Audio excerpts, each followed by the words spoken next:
be streaming to YouTube. Oh, it looks like that's on too. Thanks, Matt. All right, if anyone would like to start the meeting with the Pledge of Allegiance, please go ahead.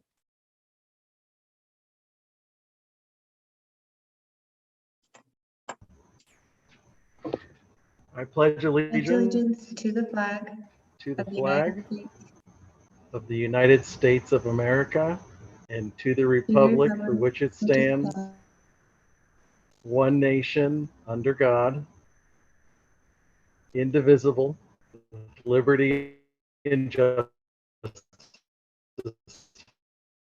for all. Amen.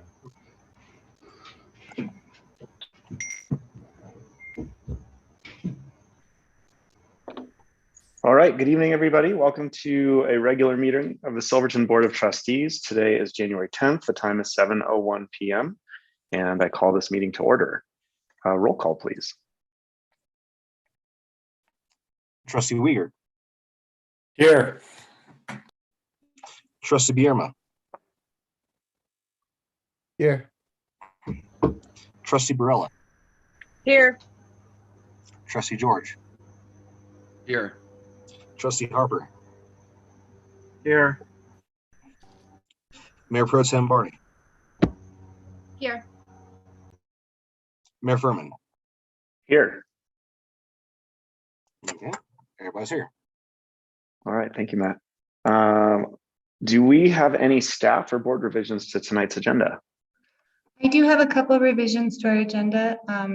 I would like to move the attorney contract to new business 4A. So if approved, the attorney can officially provide counsel on agenda items if needed. And then I would also like to table agenda item 9C, consideration to assign the Opioid Regional Council IGA. I was just given an email by Laura Lewis, the Region 9 Executive Director, and the lead on this regional effort. And she's amended this IGA and we'll send it out and we'll put it on the January 24th agenda. Great, thank you. Any objections to those revisions? All right, wonderful. And any trustee revisions to the agenda? Okay. We will now move to public comment.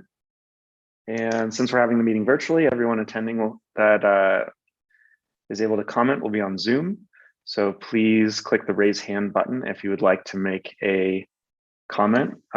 Introduce yourself and you'll be provided with 3 minutes to speak. And then I'd like to also just note that we will have an additional public comment in the middle of tonight's meeting in connection with item 9A, which is the request for public comment relating to the RFS for Kendall Mountain.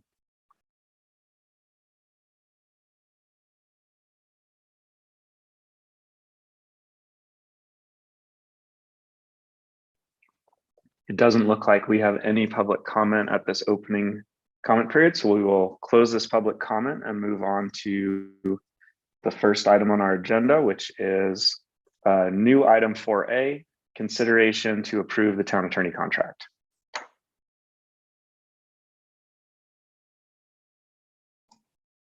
Thank you. And in December, I just want to do a quick introduction. In December, the trustees interviewed 4 applicants for the contract town attorney position. Clayton Buckner was selected as the trustees as the best candidate for this position. I have worked on his contract with our outgoing attorney as well as Clayton, and it is before you for his consideration. Clayton joins us from Pagosa Springs and currently serves as attorney for Pagosa as well as Westcliff. We look forward to working with him, and I recommend approval of this contract. Thank you very much. Hi, Clayton, welcome. Trustees, any questions or comments relating to the contract for town attorney?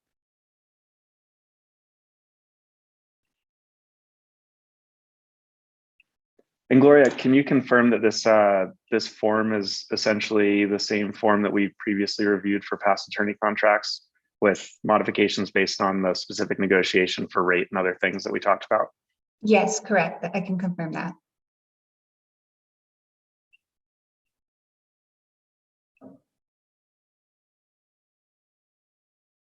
Well, trustees, if there aren't any comments or questions, would someone like to make a motion to approve this contract?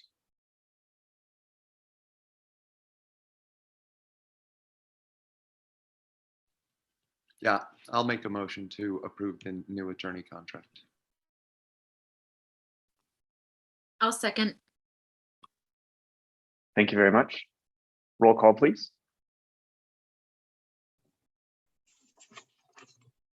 Trustee Weir, Yes. Trustee Bierma, Yes. Trustee Barella, Yes. Trustee George, Yes. Trustee Harper,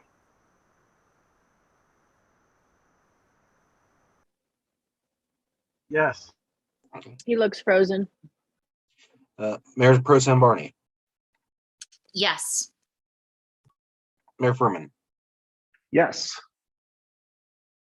Fantastic. Welcome aboard.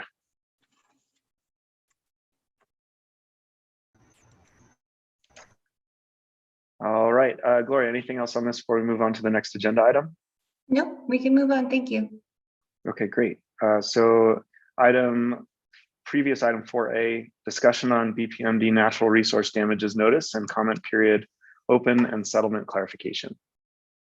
Sure. So the notice that I put in the packet was sent to me by Anthony Edwards, who is on here now. He's our communication liaison with the Bonita Peak settlement.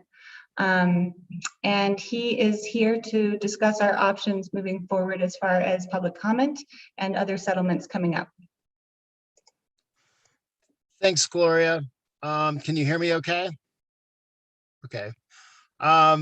So this settlement that was put out for natural resource damages, there's a couple of settlements that are going on right now. And the natural resource damages settlement, which is this settlement, is between the state of Colorado and Sunnyside. And it's very important to keep that in mind, that this is not the greater settlement that is also in negotiation right now. And to be clear, this settlement agreement does refer to the other settlement agreement. If you look close, let me pull that up real quick just to, so if you look on this settlement agreement, it refers to this consent decree, means this consent decree, and then it refers to the other consent decree that was in 1996, and it also refers to the U.S. Colorado consent decree. And so, to be clear, the consent decree that this is referring to is the one between Colorado and Sunnyside. The other consent decree that is being discussed right now, and I anticipate that will be released for comment as well in the next few weeks, if not sooner. Okay. I mean, it could be in the next few days, is a consent decree between the United States, Colorado, Sunnyside, and Kinross. And that is associated with the greater Superfund area. Whereas this is primarily between Colorado and Sunnyside, partially related to the Gold King spill and partially related to the remainder to historic releases.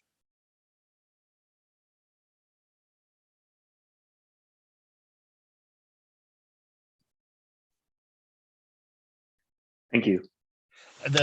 So the comment period on this first consent decree ends a week from tomorrow. Okay. And I'm not recommending or persuading or encouraging you to or not to weigh in personally. It's not necessarily what is going to be the bigger consent decree that'll be out, and probably the one that's more important long term for San Juan County and the town. Molly? So I don't know if any of the rest of you received this. It's from Gina Myers. It was in reference to this. This agreement was reached as a matter of practicality with no admission of liability or wrongdoing, and the limits of the Sunnyside Gold Corporation future liability for potential environmental claims in relationship to the Bonita Peak Mining District. Sunnyside Gold never owned or operated the Gold King mine and was not at fault for the 2015 EPA caused spill.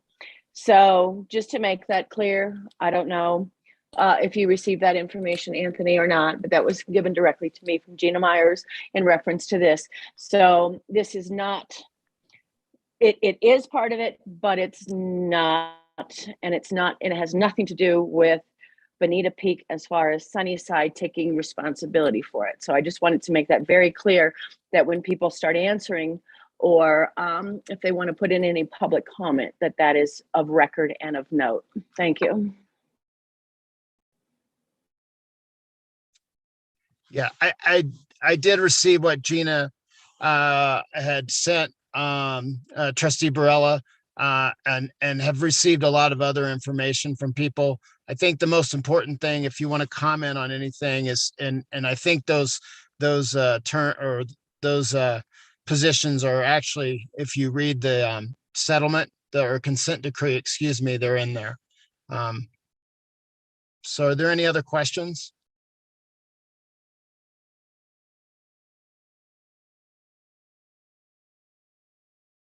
Doesn't look like it. Okay. Thank you, and you all have a good evening. Thank you, Anthony. Yeah.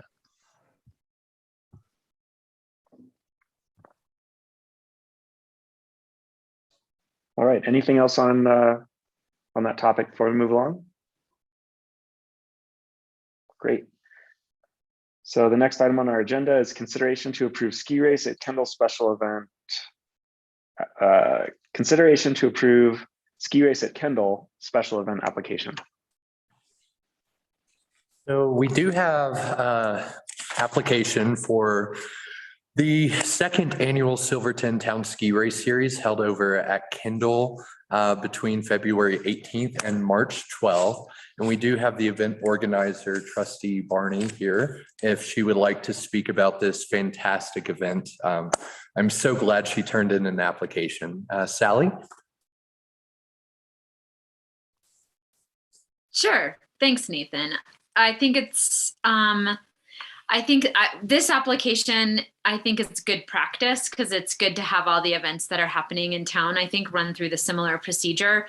It's a collaboration between the town and the school, and the event, like it says in the description, started as a way to offer racing during COVID when we really couldn't travel much. And actually it's turning out to look very similar this year. So I think it will be a really good way to supplement some of the races that we usually can travel to with creating something fun and exciting a little closer to home. I would like to add on, while we absolutely appreciate the application that Sally has submitted for this event, we are currently working to delineate what is a civic function versus special events and town-sponsored events. We are currently working to create an ordinance to take to the Personnel and Ordinance Committee to help delineate that information to reduce the burden on town staff, Board of Trustees to shorten the agenda items, as well as get that clarification out there for future events that do come through for our special events guide. So again, thank you, Sally, for turning in the information. Staff does currently recommend approval for this special event application. Thank you very much. And it looks like we just lost Molly. So before we, unless there's a conversation before we roll call, I think let's give Molly a second to come back on. But if any trustees have any questions or comments, please raise your hand.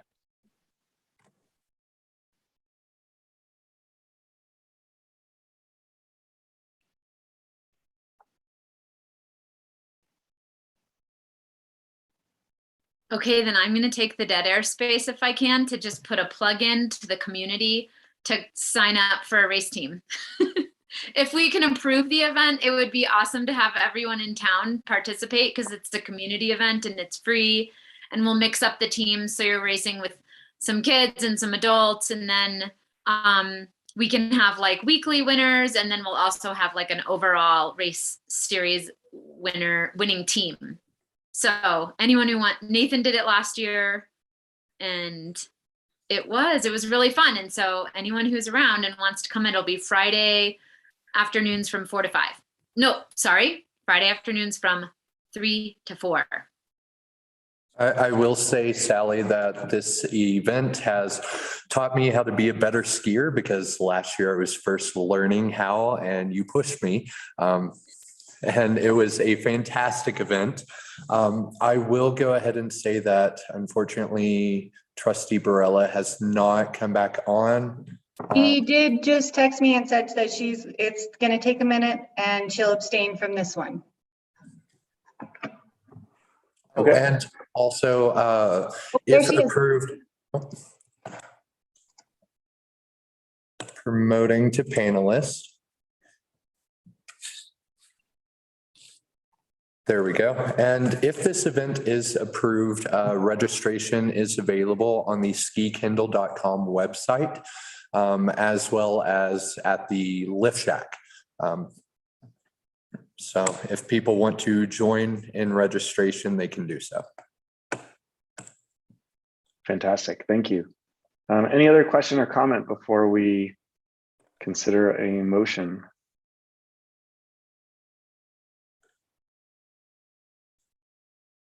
All right. Would any trustee like to make a motion? I can go ahead and make a motion to approve the ski race at Kendall special event application. I'll second. Thank you. Roll call, please. Trustee Wiegert, Yes. Trustee Bierma, Yes. Trustee Barella, Yes. Trustee George, Yes. Trustee Harper, Yeah. Mayor Pro Tem Barney. So I think I can vote yes on this because I don't benefit financially at all. So I'll vote yes. Mayor Furman. Yes.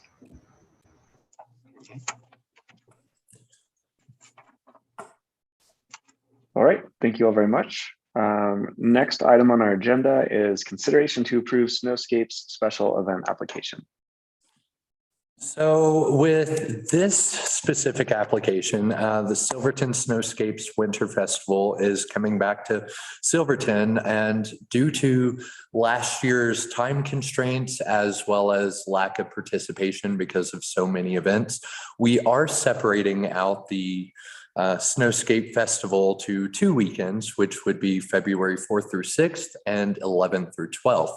Ending with the typical fireworks and night skiing that everyone in town has come to love and enjoy.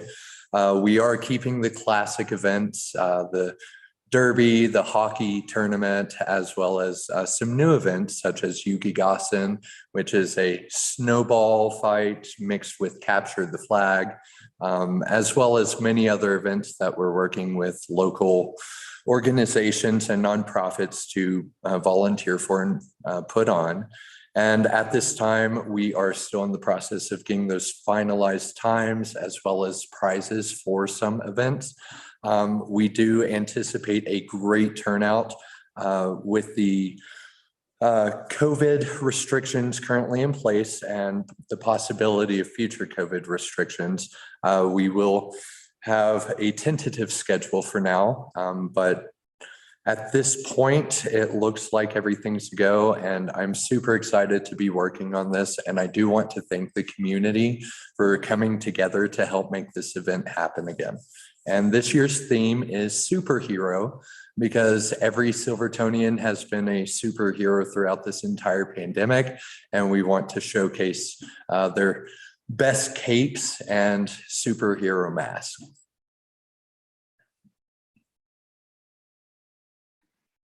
Thank you very much, Nathan. Trustees, any questions or comments? Molly.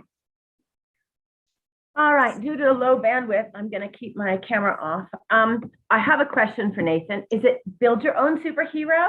Can you make up your own, or do you have to go with a themed superhero from a traditional comic book? Because this is very important.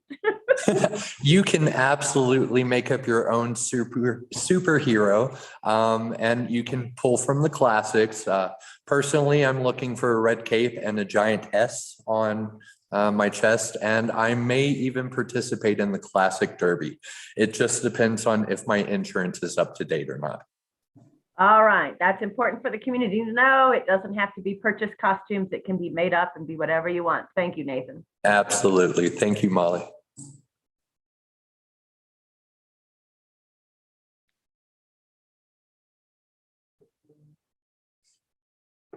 Well, if there aren't any other comments or questions, would a trustee like to make a motion?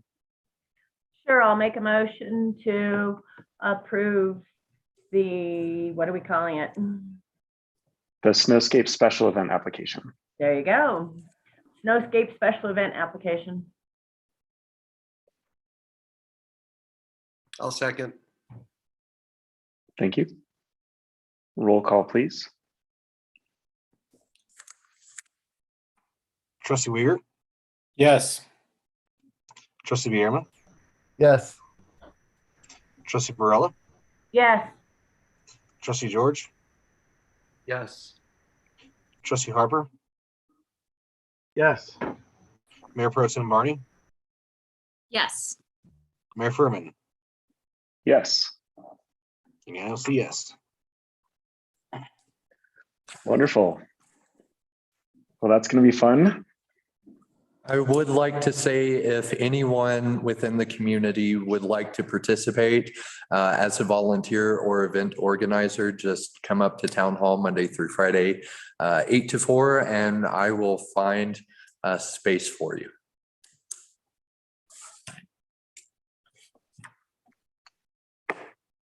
Fantastic. Well, thank you. Moving on to our next agenda item, consideration to approve First Ascents special event application. And I do see Andrew in our attendees list if he can be promoted to panelist in order to speak about this application.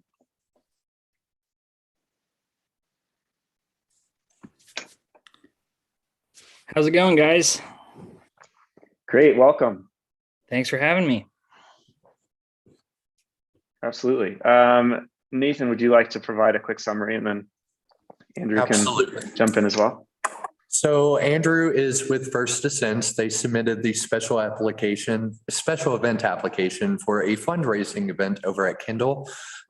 With First Ascents, they hold this event annually to raise money for a Denver-based nonprofit that provides outdoor adventure experiences for young adults impacted by cancer and other serious health conditions. They are looking to use Kindle Mountain February 8th through 9th and possibly the 10th. And they're expecting about 160 participants. It is a private event, but due to the fundraising aspect as well as the liquor license, we did agree to do the special event application. Andrew has been absolutely wonderful throughout this entire process. And at this time, we're still waiting for the certificate of liability insurance, which they are having underwritten right now due to the holidays. Everything's a little bit backed up, but we fully expect to receive that shortly. And Andrew, if you want to add anything else about your organization or the event. Yeah, thanks. Yeah, so we're Denver based, but we provide programs for, as Nathan said, young adults impacted by cancer and MS all across the nation. We actually do some ice climbing programs right on the other side of the pass in Ouray at the ice park each year. This event has been happening. This is, I believe, the 4th year that it's happened. It's kind of steadily grown each year. Just getting, it's actually a ski event on the mountain at Silverton Mountain Ski Area, so a private mountain takeover with them.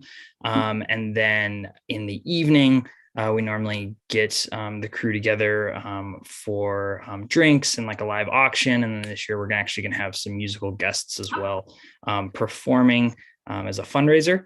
And then, yeah, just would love to, use the Silverton or the Kendall Mountain Community Center. Just as you guys well know, there's not a lot of large venues in the town of Silverton, and it's kind of fits the bill and is perfect for us, and is right near town, just kind of allowing us to have pretty much everyone staying in hotels and things like that. So it allows us to just have people, walk over there and avoid anybody driving and stuff like that for safety concerns if people are drinking. So just to kind of simplify and streamline things. So yeah, happy to answer any questions about the event or First Ascents and what we do if anyone has them.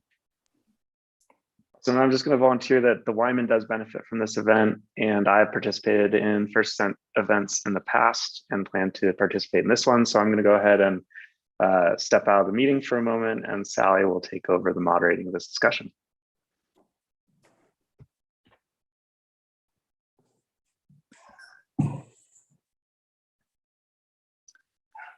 Okay, does anyone else have any other discussion or comments?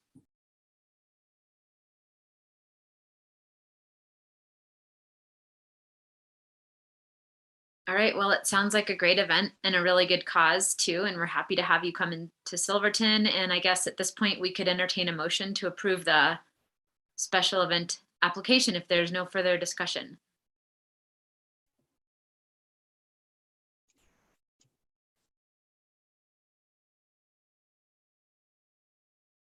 All right, I can make a motion to approve the First Ascents special event application.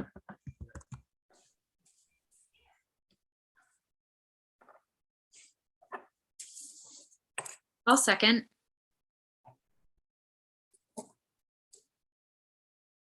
Okay. Okay, Trustee Weir. roll call please. Thanks, sorry, Matt. Trustee Weir. Trustee Bierma. Yes. Trustee Barella. Yeah.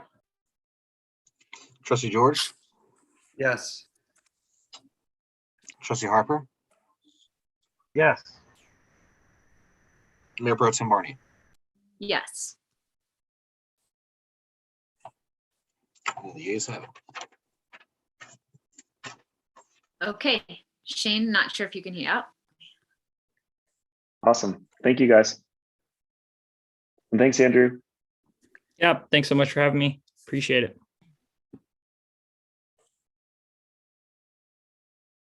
All right, moving along to our next agenda item, consideration to approve the Aravipa Race Special Event Series. Sorry, the Aravipa Race Special Event Application. Now, Arvipa Running has submitted their application for the Kindle Mountain Run as well as the Silverton Alpine Run. This event is scheduled for July 8th through 10th. They are going to base it out of Memorial Park. It takes place over Jeep trails from Silverton, Eureka, Animas Forks, California Pass, and as well as up to the top of Kindle. And this year they're going to go down the backside of Kindle just to reduce traffic. They have submitted everything that has been requested of them. And we do have Julie online with us. Nice to see you, Julie. And if you would like to answer any questions that the board members have, as well as speaking about this year's event. Thank you, Nathan. Yeah, so Silverton Alpine Marathons has been running since 2004. This is actually the 45th running of Kindle Mountain. Aravipa has been operating these events since 2011, including the last 2 years during COVID. We have submitted a contingency plan for COVID as well. So we kind of have two operating plans. One, if COVID cases are low and we're just running the event as normal. One for if COVID cases are higher and we're going to implement wave starts and masking and other social distancing procedures for the event. So I'm happy to answer any questions.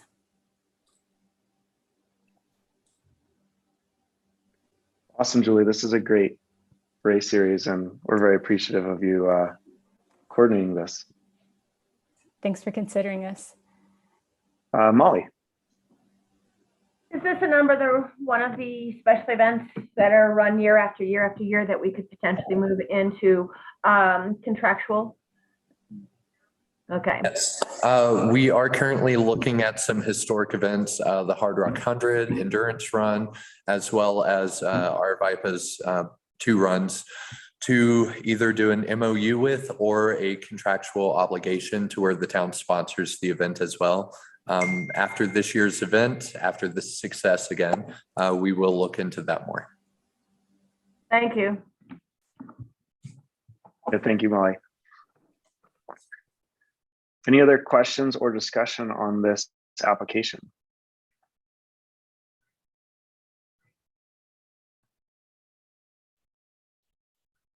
No, I'm just happy to see the event back, and I'm glad Kendall's still being run. It's been going for a long time, and thanks for continuing to keep it going.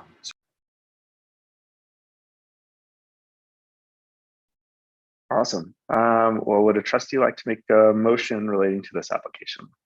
Here, I can go ahead and make a motion to approve the Aravaipa race special event application. I'll second that. Thank you. Roll call, please. Trustee Uyghur, Yes. Trustee Bierma, Yes. Trustee Barella, Yes. Trustee George, Yes. Trustee Harper, Yes. Mayor Pro Tem Barney, Yes. Mayor Furman. Yes. Yes, Well, unanimous. thank you, Julie. Thank you so much. We look forward to being there this summer. I look forward to hosting you. All right. The next item on our agenda this evening is consideration to approve an MOU with the Silverton San Juan Ambulance Association and EMS for the use of town facilities and assets. So this MOU was negotiated between Todd Bove, and I think I just promoted him to panelist, and Tyler. And this is continuing our efforts to document our relationship with other entities. So I would direct questions over to Tyler and Todd if there he is, okay.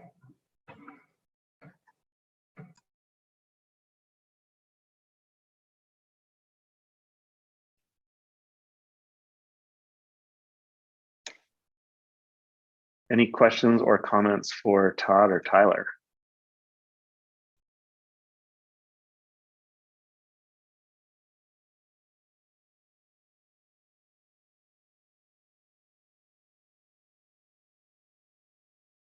We're all shy back on Zoom again. Todd, is there anything you'd like to say about this agreement, or Tyler?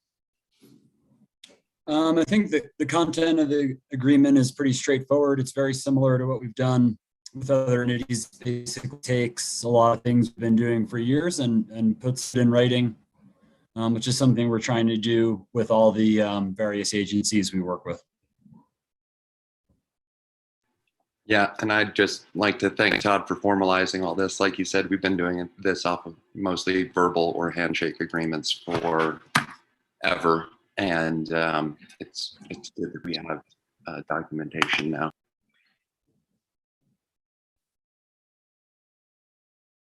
Molly? Hey, I'd like to make a motion to approve the memorandum of understanding between the town of Silverton and the, what are we calling this? Silverton San Juan County Emergency Medical Services.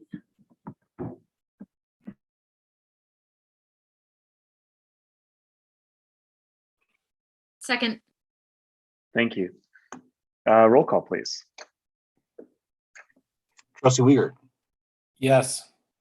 Trustee Bierma, Yes. Trustee Barella, Yes.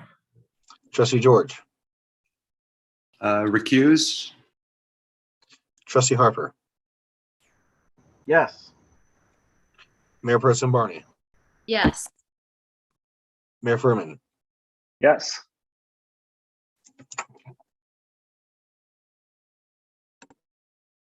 Awesome. Thank you, guys. All right, moving along to our last new business item, election 2022 update. And I will let our new clerk, Matt Green, take this on. Okay, so yeah, main thing for the election right now is we do have petition packets available for people to pick up.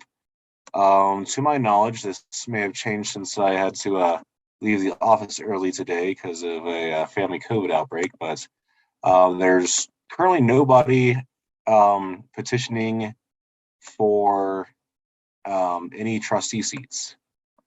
And the deadline for that is the 24th. So if anybody is interested in running for the Board of Trustees, it's a good time to get your name out there. Furthermore, let's see, I've got a memorandum that I put in here. To be qualified to run for a Board of Trustee position, you need to be 18 years of age on election day. You need to be a citizen of the United States.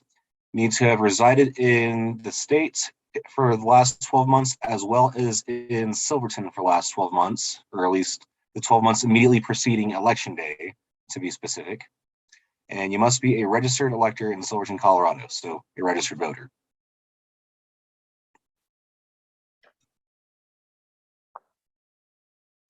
Thank you. And any other questions on the election so far?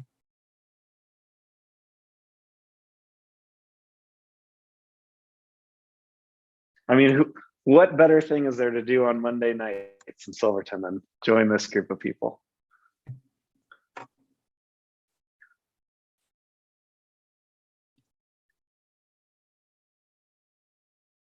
Well, thank you very much for this memo. I'm sure you're going to get some questions over the next 2 weeks before that deadline comes up. Hopefully we see some citizens want to join us in this pretty unique experience. And I'd like to let everybody know if you, sorry. No, go ahead. If anybody's interested or has any questions, please email me at mgreen@silverton.co.us, green spelled like the color, or call me up at Town Hall. I'll be happy to help out with any questions. Awesome. Thank you, Matt. Any trustee questions or comments or additional staff comments on this agenda item?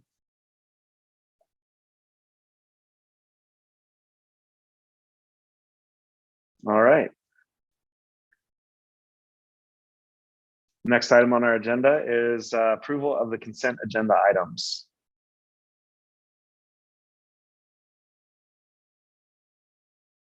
Did anyone have any comments or questions on the consent agenda that require us to pull something out of the consent agenda for discussion?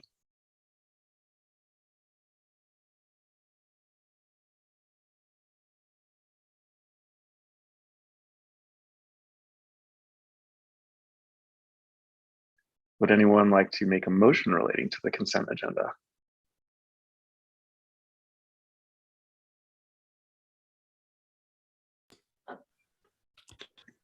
I'll make a motion to approve the consent agenda.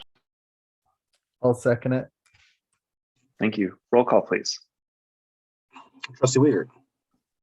Yes. Trustee Bierma. Yes. Trustee Barella. Yes.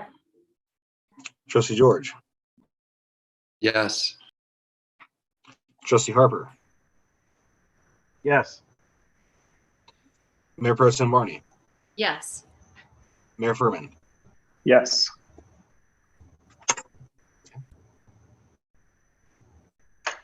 All right, thank you very much. Next item on our agenda is staff reports. Thank you, and I'm going to put a plug in here for our Compass project. They'll be starting their learning webinar series on January 18th from 5 to 6:30 p.m. And the first topic is strengthening our local economy.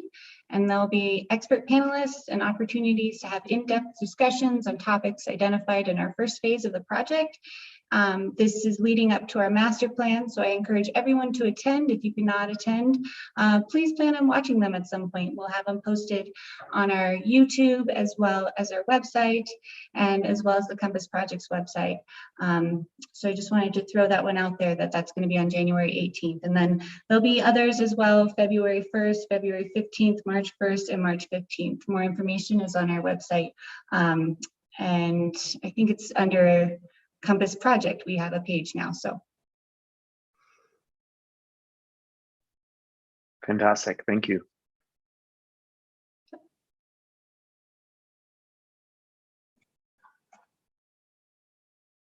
Did any trustees have any questions about any of the information in the staff reports, or is there anything else any of the staff would like to highlight?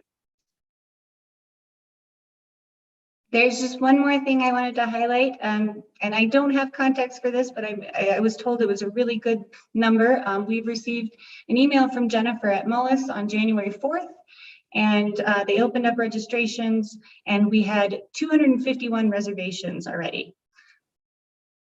Wow. So thought I would share that. I asked for context. She's still getting back to me on what we had last year, but she's pretty floored that that's how much we had this year. Thank you. Molly? I was interested in these off of John's sites. It says aerator installation is complete. Power saving should be immediate. The affluent quality will be require 40 to 60 days to determine the current flows. This is in reference to what we approved with the extra money. Do we know anything about why it takes so long for those flows? I don't have that information on me right now, and he has been working pretty hard, so I said he could take tonight off.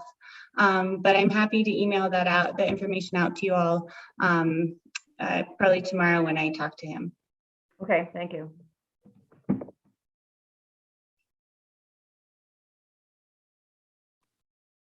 Yeah, my comments on the staff reports were that was such a crazy storm over a holiday weekend and week long. And I know it was a lot of snow to move, and I know it wasn't always perfect, but I thought it was just beautiful around town. And I thought the town crew did a great job. Hats off to John Seitz and his guys, and also to Todd Bove and his crew over at Kindle. Kindle's been running really smoothly, and it's just been so fun. And Kelly's over there too, which is really fun to see her there. And it's been great.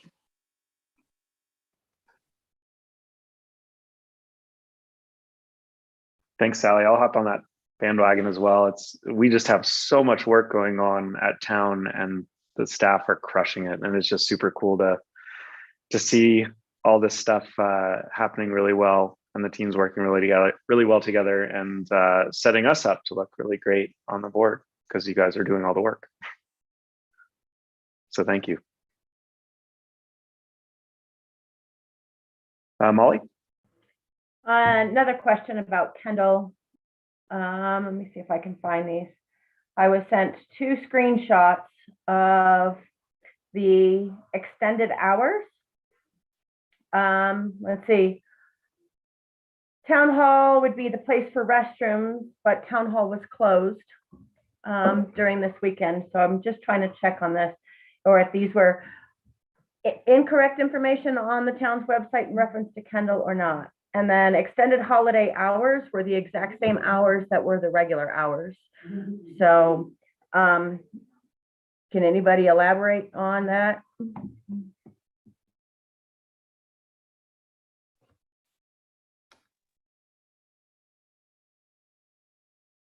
you like me to address that, Gloria? Sure thing. Sure. So in regard to the extended hours, the hours of operation over the holiday were, in fact, just our normal operating hours, Friday, Saturday, Sunday. Both Christmas and New Year's Eve this year fell on a Friday and a Saturday, so it worked out rather nicely. We remain a little short-staffed, so we opted not to do the entire stretch from Christmas Eve through New Year's Day that we typically do. And that was basically based on both COVID and our an ability to adequately staff currently.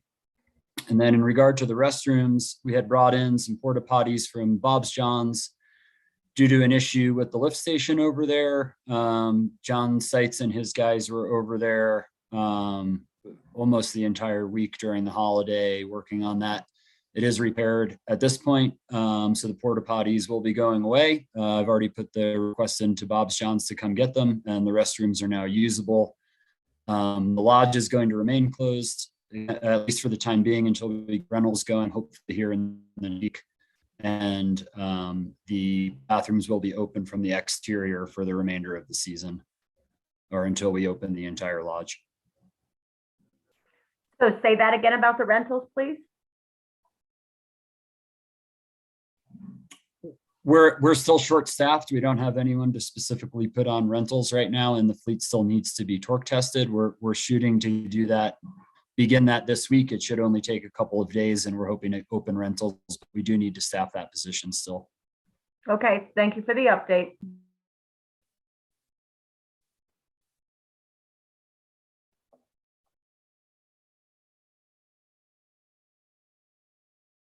Great. Anything else related to staff reports?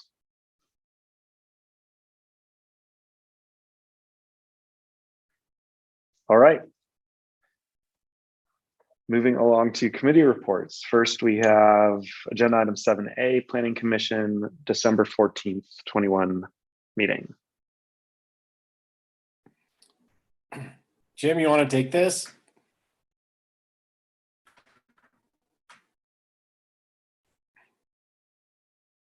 I can't tell if he's pretending to be frozen or actually frozen.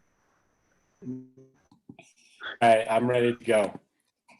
So mainly what we got going on in the town is a use subject to review application for avalanche hazard development permit for proposed generator at the AT&T cell phone tower. This will allow longer backup periods in the event of a power outage for the cell phone tower. And another thing we had going on in the town is a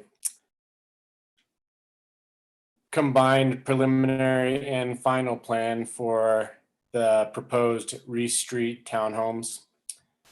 That's a subdivision application. And we recommended approval for both of those.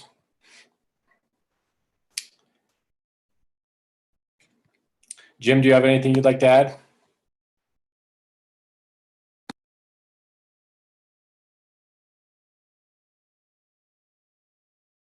I think you're muted, but you're unfrozen.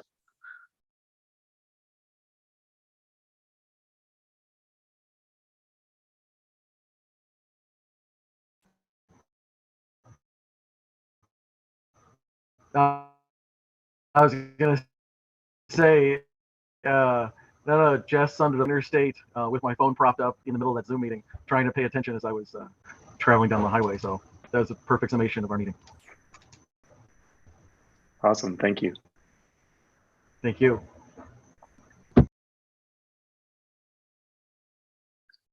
All right. Finance Committee met on December 21st, 21.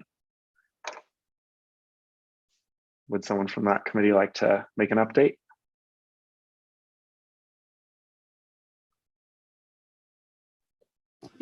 Yeah, I can. Oh, go for it. Unless Molly, you're okay. So we discussed some miscoded revenue. And so we submitted that to the Department of Revenue and applied for refunds. So hopefully that goes through, and details of that Gloria might be able to speak to better. And we also discussed senior rates, and we need to update our ordinance for their water and sewer. So ordinance will look more like the town of Dolores's, and it won't include refuse because we have a private contract from Bruin, but it'll be for the owner or the person who receives the rate will have to be the owner and primary residence, and they must live in the house for 9 months to qualify. And then we discussed contracts. The Mullis contract we discussed, and we discussed the visitor center contract, which the contract is good and sound, but it hasn't been signed. And that is, oh, and then vendor permits versus business license, and whether or not we could put in place a yearly vendor permit. Molly? Well, we have a yearly vendor permit. We were looking at probably breaking it down per event and making it a little bit smaller from what I've got in my notes. And other than that, yeah, you've got everything else that we talked about.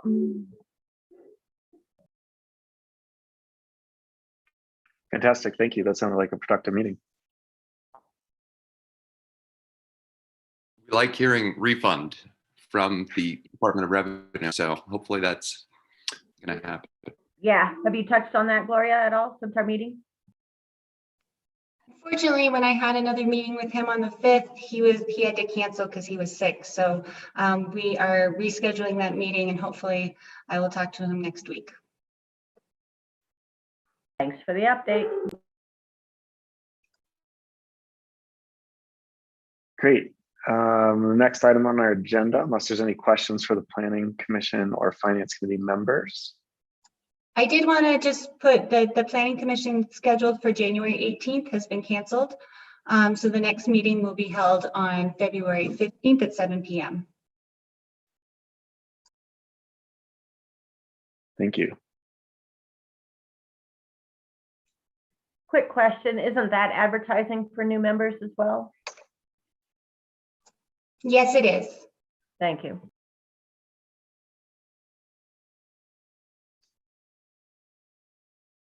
Great. Anything else related to committees? All right.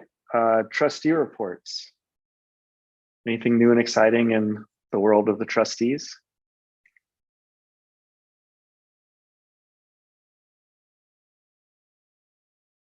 Okay. Moving along to continued business. The first item in continued business is consideration to approve the RFS for Kendall Mountain Recreation Area Planning. And we specifically have a request for public comment. Gloria, would you like to do a lead in before we open public comment? Sure thing. So just a quick overview. Trustees met with the Kendall Committee in November and deemed the RFP for the private partner null and void.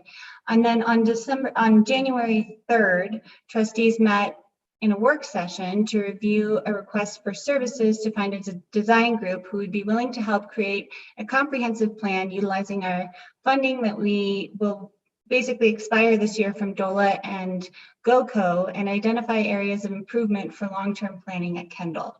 Staff was given direction to publish the RFS in the newspaper and on our website for public comment. Staff has received 2 emails regarding this topic, and we can read those either first or after our live audience. Fantastic, thank you. I guess why don't we go ahead and open it up for public comment, and then we'll end the public comment with emails, if that works for everyone. All right, so similar to our regular public comment, please introduce yourself once you're promoted to panelist. And do we want to put the same time limit on comment as we do normally, or is this one open? What do trustees think?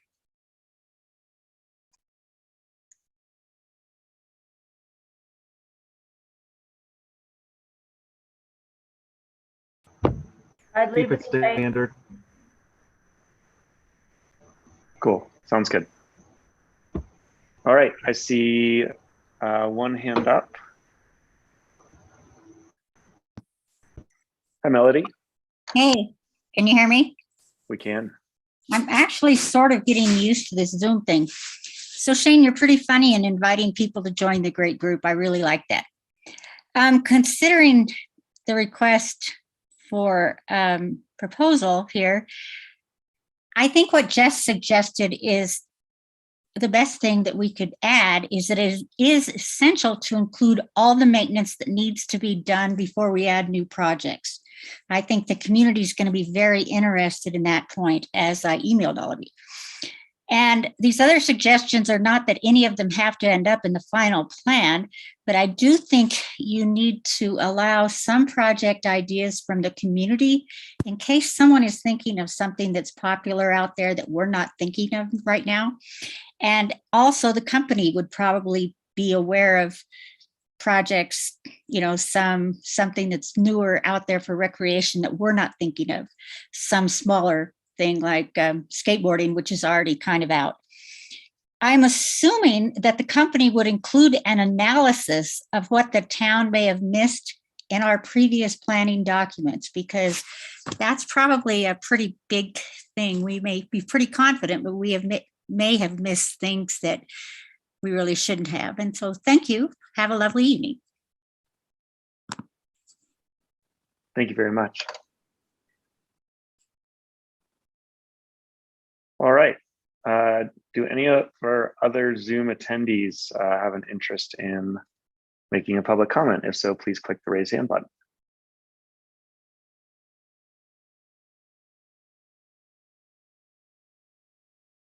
I don't see any other hands up, so why don't we go to the written comments, and if any hands pop up during those written comments, we'll give them a chance to speak at the end. Sure. So this first comment is from Margot Early, and she says, "Thank you so much for working to develop Kendall Mountain's potential using the municipal park model, which keeps our little area truly representative of Silverton. I'm in favor of a new run/lift, a new ice skating rink, and a better river path. Sincerely, Margot Early." And then we have another one from Daniel Goldberg. "As a neighborhood landowner and renter in Silverton, I am writing to voice my support for the RFS and that I am generally in favor of the thoughtful and deliberate expansion and development of Kendall Mountain Recreation Area. It seems like a great idea as the town to invest in our resources, including the ski hill, park, riverfront, and public spaces." Thank you. All right, last call for public comment on Zoom. Click the raise hand button if you'd like to speak.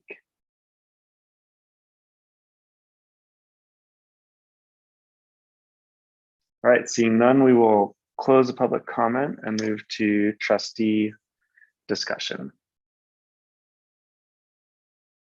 So trustees, any questions or comments on this draft of the RFS?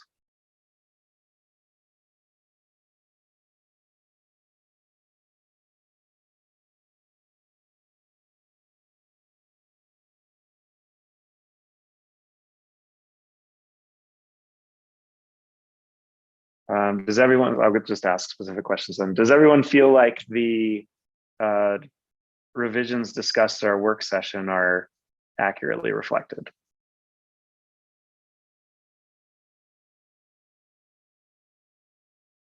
Are there any additional requested revisions or changes to this document since our last discussion?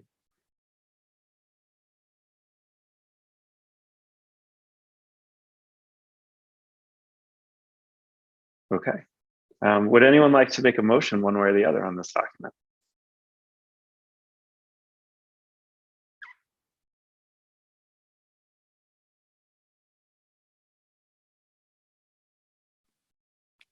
I can make a motion if we're ready. Okay.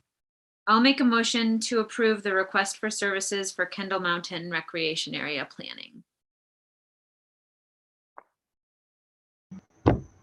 I'll second. Thank you. Roll call, please. Trustee Leader, Yes. Trustee Bierman, Yes. Trustee Barella, Yes. Trustee George, Yes. Trustee Harper, Yes. Mayor Pro Tem Barney, Yes. Mayor Furman. Yes. Unanimous, yes. Great. Thank you all. All right. The next item on our agenda we've already covered because it was moved to an earlier portion of our agenda, which that was 4B, town attorney contract. The following item, consideration to sign the Opioid Regional Council IGA, was tabled. So we're moving on to original item, sorry, 9 is the section we're in. So this is 9D, discussion on lodging fee appropriation. Sure. In our December 15th meeting adopting the budget, the 2022 budget, this resolution was tabled to discuss in January. And I had kind of asked you all, because I had heard that we might want to change it up a little bit. So I've been looking at the possibility of appropriating the funds towards affordable housing, but honestly, I don't have a program in place to put this in, nor do I have a GL code created, which this would go, but I can certainly create those if that is what you all decide. But my recommendation would be to keep it appropriated as it is for 2022 budget, and then reevaluate for the 2023 budget. That's kind of where I landed after thinking about this for a month. Thank you. And I'd like to clarify for the public, I think the conversations we've had, and Gloria, please clarify further anything if I say something wrong, but we made it one of our top priorities to work towards an affordable housing project and to break ground on that this year. We, I think, are making great progress towards that goal, and it seems to still be an achievable goal. And we had talked about allocating the lodging fees for affordable housing because the original intent of lodging fees was to invest in the community, take kind of some of the impact from tourism and shift it over to bettering the entirety of the community. And affordable housing projects seem to do that. That all said, similar to Gloria's initial comment, we don't have a program specific for these funds to go into, and it sounds like pretty much a certainty that we are going to be investing in affordable housing this year as a community. So a decision to keep this as is does not take money away from affordable housing. It's just we're still going to be spending money on the things that we need to be spending money on. And similarly, these fees being allocated towards marketing, visitor center, things like that, we still need to spend that money, even if we move the allocation from what it currently is to affordable housing. So we would just be pulling that money from something else, but still spending it. So it seems like not making staff do more administrative work makes a lot of sense. That is a good summary. Thank you. Thank you. It took me a minute. I was definitely pushing hard to allocate these fees towards affordable housing, and then our conversation was really helpful in helping me understand what I just summarized.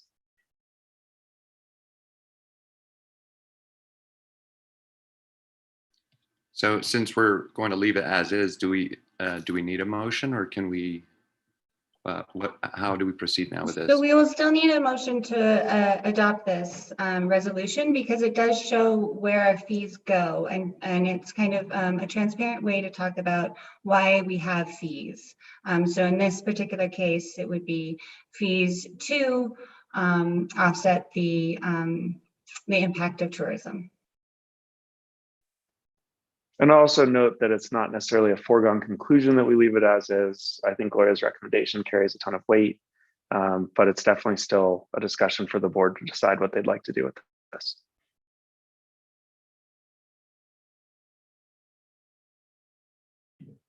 I'll make a motion to accept resolution number 2021-16, which was tabled from our December meeting, which keeps the current allocation of the camping and lodging fees as is for 2022. I'll second. Thank you. Roll call, please. Trustee Uyghur, Yes. Trustee Bierma, Yes. Trustee Barella, Yes. Trustee George, Yes. Trustee Harper, Yes. Mayor Pro Tem Barney, Yes. Mayor Furman, Yes. Great. Thank you, everyone. The next item on our agenda is the land acknowledgement update. And I was asked to update you all with our land acknowledgement agreement and where we're at on that. There was a working group formed in November of 2021 to communicate with the Ute tribes on how we could best honor their presence in the valley. We are still waiting for a response, and I will continue to reach out to the leaders to move this along. Thank you.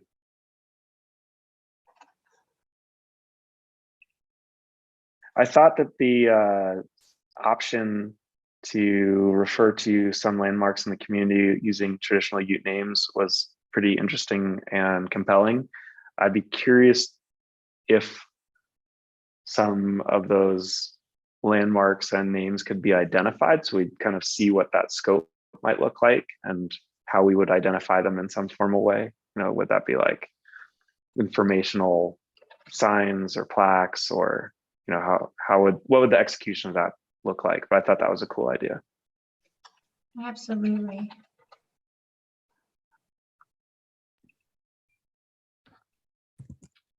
Yeah, I agree. I like all the options that have been presented in our packet tonight. And, you know, I think waiting the 3 months that we've waited for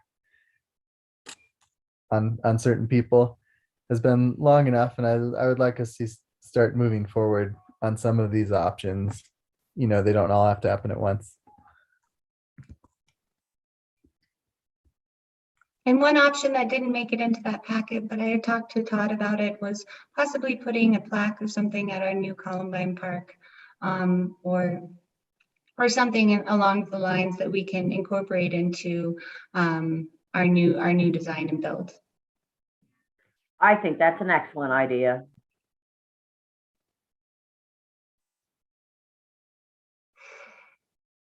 Awesome. Does anyone feel like any of these particular items are something that we should make a motion on, or do we want to give the general direction to keep moving this forward and to find some actionable items that we can move on in the near future while we're still waiting on the other related things?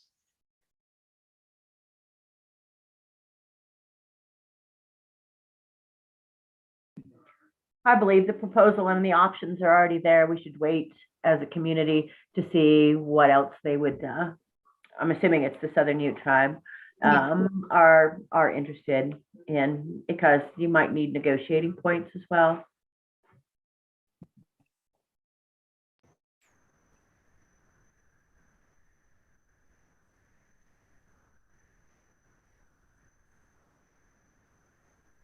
I would appreciate seeing us move forward on the first option, which is what we were originally kind of tasked to address with in October, of, you know, incorporating this into our meetings. Since we've already approved the language. I don't know how anyone else feels about that.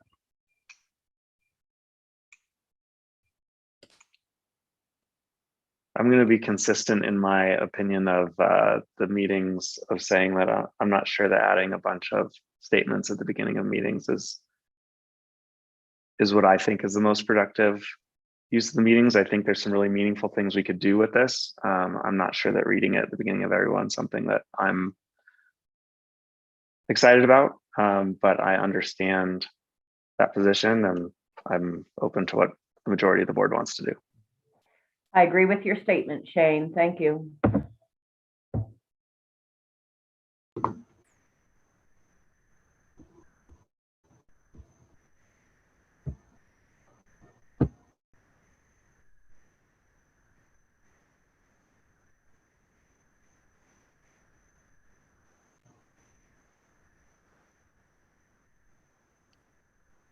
Anyone else like to weigh in?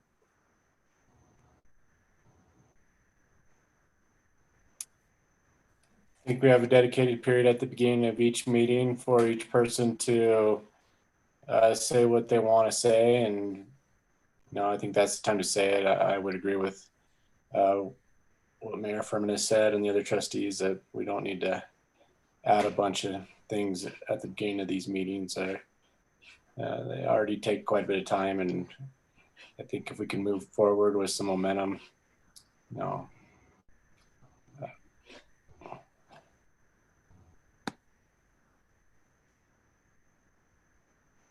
Sally. I can see where Jordan's coming from in supporting the idea of reading it at the beginning of meetings, because I think it's a really strong statement on our behalf as trustees that we're acknowledging the history of the place where we are. And so I think what I'm wondering, and I don't have any great ideas off the top of my head, but I'm wondering if what we can, I'm hearing two ideas behind the reason to read it at the beginning of meetings. One is to take some action now, because we did have this presentation a few months ago, and it would be nice to implement something that we can start creating some momentum behind the message. And two, that if we read something like this at the beginning of meetings, it does make a strong statement on behalf of the town and the community. And yeah, I also hear that reading a bunch of statements at the beginning of the meeting is potentially adds to clutter, and I don't know if it takes away from the strength of the statement at all, but we are always tinkering and engaging with how we open the meetings. And so those are my thoughts. I don't have a strong opinion one way or the other. I'm happy to read it at the start of the meeting. I'm also happy to find an alternative for creating a strong strong message on behalf of the trustees if it's not reading it at the start of meetings. Hey all, if you don't mind, I have something I could, an idea to offer. It's kind of in the middle. So what a lot of other municipalities and counties do with something like this is you guys can create a declaration that, at the immediate reading of the declaration, you could have this or some other similar language, and then a declaration that you're going to read this or otherwise recognize the town's policy, say during Indigenous Peoples Month or on Indigenous People Day, or all of the above, etc. And so then on those special occasions, this could be something that you remind the community about by reading it. Then you're projecting your stance and policy without having to do it at every meeting, but doing it on those meaningful meeting days, whether they fall during the month or on the Indigenous Peoples Day. I think that's a great suggestion.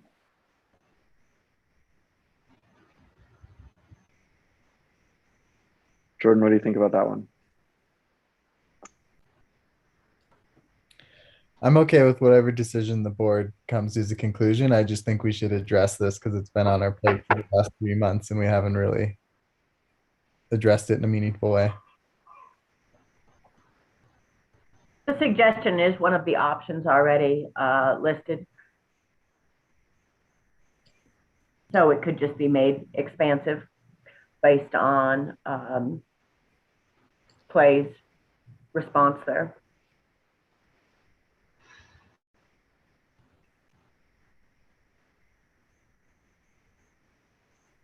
So would we like to make a formal action this evening that doesn't need to be our conclusive formal action, where we decide to make a declaration with this land acknowledgement and at a minimum read it during particularly relevant times of year? And whilst continuing to wait for feedback and explore what other alternatives we should or can pursue. Yeah, I think that's great. And I think another good way to possibly split the difference is to have it printed as a declaration or dedication on our meeting packets, and maybe just we split the difference and then we just read it during those specific times of the year, and it's just printed there in text and not necessarily have to be read if that seems like too much for everybody. That's why I suggested the plaques. You could actually have them made and hung inside town hall and at any other location, have them matching and give one to the Southern Ute tribe as well, because then you wouldn't have to have it on the packet of every meeting packet. It would be formally introduced in the public building. Yeah, and it doesn't have to be either or. You could easily do both.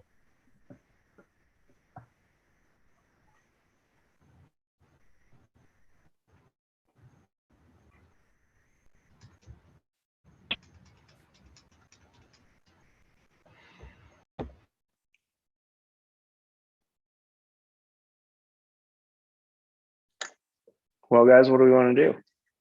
Can we start by printing it on just a page and putting it in the packet as something that we don't necessarily read out loud to start the meetings, but it's there, and then we move towards plaques, and then maybe those two things can overlap. Because having the language published in the next packet is just as easy as having it published in this packet, and it could just bump up and be right there, right after the agenda, and it just shows up.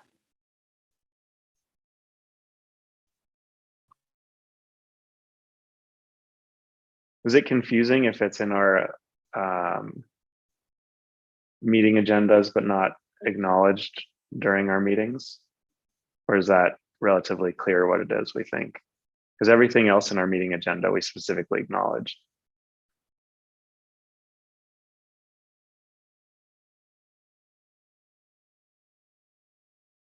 Or does it also just need a footnote of some kind clarifying that, like, why it's included?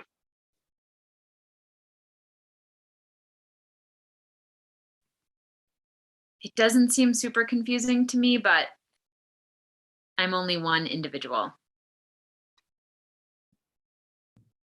I have a question in reference to this. If you're going to make it a declaration, you make it a declaration. You print it, you put it somewhere that it's hung, including it in our packets. How many read these? We're looking at them. We're looking at the people that read these. So if you're trying to acknowledge something, you're not acknowledging it, in my opinion, in the right way. You're not putting it out for a community. You're not putting it out for the public. Creating something like changing the names. I loved some of these ideas. These were absolutely wonderful. Some of our traditional landmarks, using that. A web page, using it on Indigenous Peoples Day, or using that entire month. Those are things that puts it in the eye of the public, not putting it in a packet where the same people see it every single time. This is why I don't understand where this argument is coming from. If you're going to dedicate it. You make it something that is very acknowledgeable to anybody who walks by it to see it. Hence my suggestion of matching plaques for both communities. So I understand your need to want to push it forward, but what if the tribe wants some different wording? What if they want additional context? We don't know. That's why I said it's better to wait. Yes, we've already acknowledged this. We did it. We are so happy that the school children did such a wonderful job putting together that presentation. But I don't think tabling this means that we're not looking at it and that staff isn't working on it, because look at this group of people that they have working together to create this, to come up with an excellent means of presentation and dedication.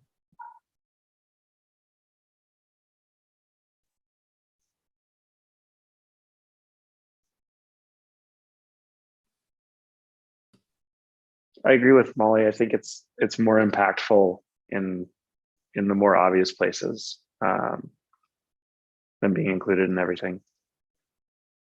Yeah, I agree with that too. I just meant in addition, or to get something started until we have plaques made, but I totally agree with Molly's comments. It's much, yeah, it would be effective to have plaques.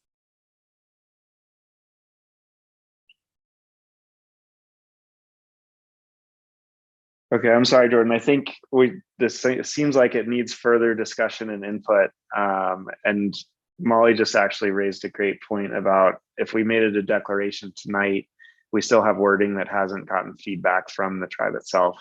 So we might need to revise that declaration in the future.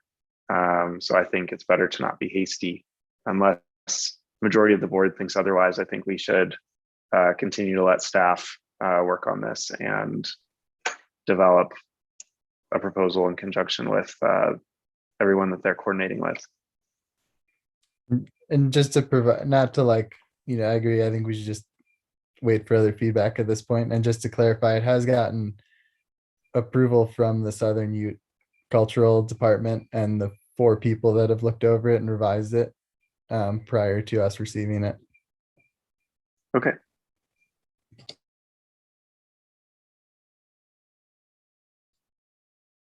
Gloria, do you have any questions for direction? Not at this moment. We will continue our efforts, and I'm just going to kind of take over the working group from here to initiate this, so that we can get something, hopefully by the next meeting, that would be some kind of communication that I can tell you all about.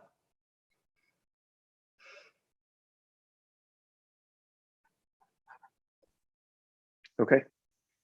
Anything else on this topic?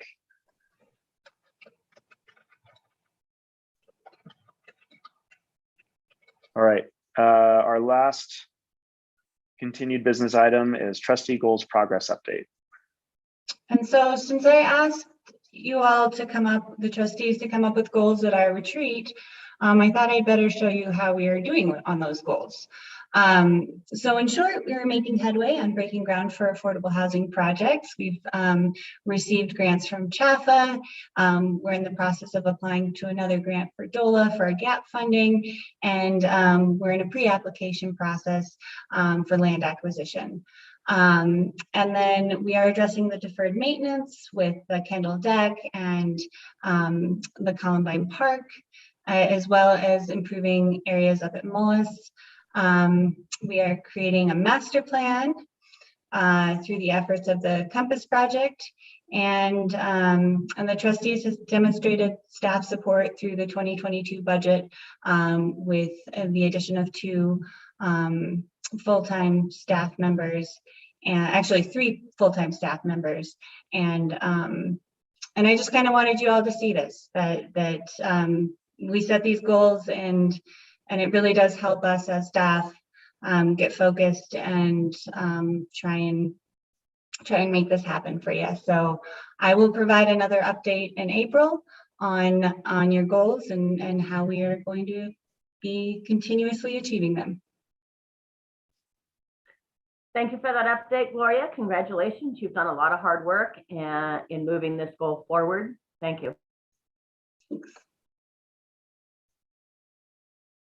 Yeah, thanks for including the chart and having everything, spelled out in a nice comprehensive list there. That was really a good addition. I appreciate it. Thank you. Yeah, it looks really healthy. I like that. I like the update and I like the direction.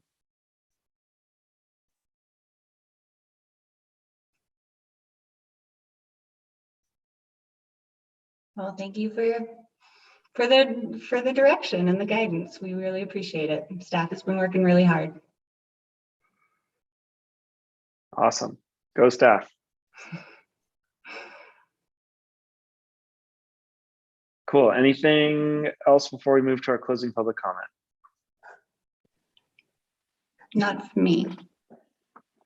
All right. At this time, we'll open our closing public comment, which is intended to relate to specific agenda items discussed this evening. If anyone participating in Zoom would like to make a public comment, please click the raise hand button, introduce yourself, and we'll give you 3 minutes to tell us what you think.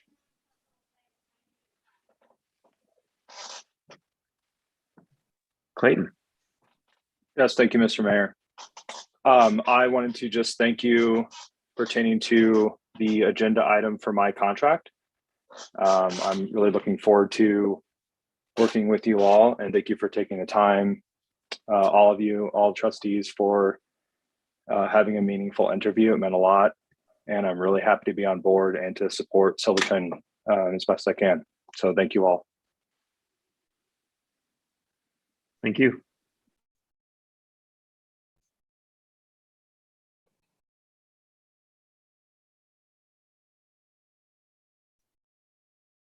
Doesn't look like we have any other public comment this evening. So at this time, we will close public comment. Our upcoming meetings on January 17th at 9 a.m. We have a finance committee meeting, January 24th. We have a regular meeting at 7 p.m. January 31st, there's a personnel and ordinance committee meeting at 7 p.m. And then February 15th is the rescheduled or next planning commission meeting. This meeting is, yep. Sorry, I just want to correct you on that one. Our next regular meeting is on the 24th, not the 31st, right? 24th for the regular meeting, 31st for the personnel and ordinance committee meeting. Got it. Thank you. Yeah, I apologize if I misspoke. All right, the time is 8:25 p.m. and I adjourn this meeting. Thank you all very much. Have a great night. See you soon. Thank you.